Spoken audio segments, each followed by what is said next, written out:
found this fossil today, and I was a little perplexed by it at first. But once you really take a close look at it, you'll see that it is actually a double fossil, two crinoid calyxes. Here is one, and the other is here.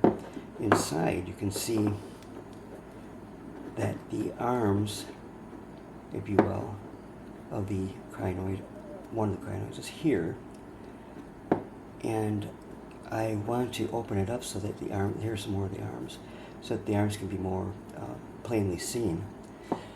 And the only way I can find to do that and be fairly certain that I'm not going to damage the fossil is to submerge it in water and freeze it.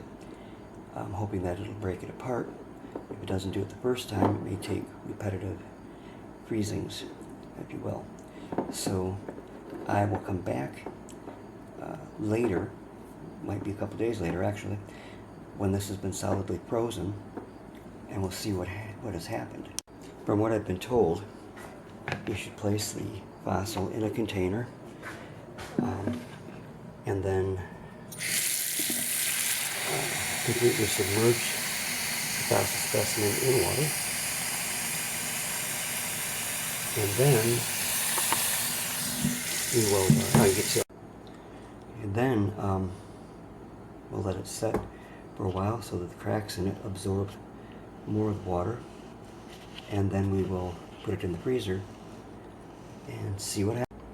Last night, if you'll remember, we took the time to make a video of immersing this particular fossil in water and freezing it, because I had read that this is a good way to take fossils apart.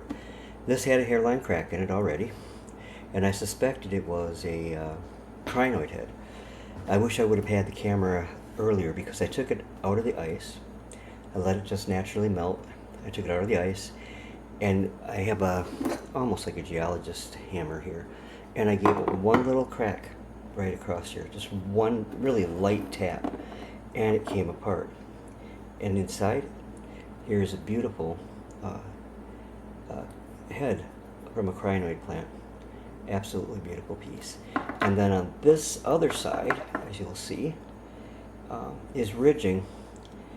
I believe that these are some of the tendrils, if you will, from the crinoid that fell across this piece just prior to its forming the fossilization process. So we've got an internal cast and an external cast. The external cast has more detail on it as to other items that were fossilized at the same time. This one of the nicest, it's the nicest crinoid related fossil I've ever found. I've actually found a couple others this past weekend, but they're not as significant as this one was. But I wanted to show you how it came out, that process of freezing and thawing does work. And this is going to get built into a shadow box display, along with some of the other pieces of the crinoid and various other crinoids that I found. So just wanted to let you see how that turned out. Have a great evening. God bless.